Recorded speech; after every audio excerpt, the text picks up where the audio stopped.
the letter I sent to the Nobel Prize Committee. It's nominating you for the Peace Prize, which is well deserved. পূর্বে Nobel শান্তি পুরস্কার জিতেছেন মার্কিন যুক্তরাষ্ট্রের 4 জন president. এবার সেই তালিকায় যুক্ত হওয়ার প্রত্যাশায় আছেন বর্তমান প্রেসিডেন্ট ডোনাল্ড ট্রাম্প। ইসরায়েলি প্রধানমন্ত্রী বেনিয়ামিন নেতানিয়াহুর হাত ধরে হোয়াইট হাউসে এক নৈশভোজে তিনি আনুষ্ঠানিকভাবে নোবেল শান্তি পুরস্কারের জন্য মনোনয়ন পেয়েছেন।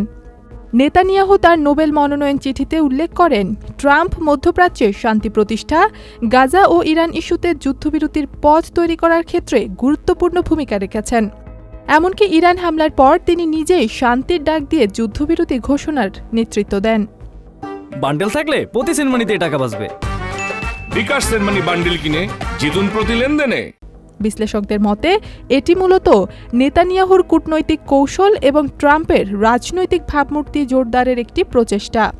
যদিও ট্রাম্প পূর্বেও একাধিক শান্তি চুক্তিতে ভূমিকা রাখার দাবিতে নোবেল প্রত্যাশার কথা বলেছেন, এবার তা আরও আনুষ্ঠানিক রূপ পেল। তবে ট্রাম্পের নোবেল প্রাপ্তি আদৌ সম্ভব কিনা তা নির্ভর করবে নোবেল কমিটির মূল্যায়নের উপর।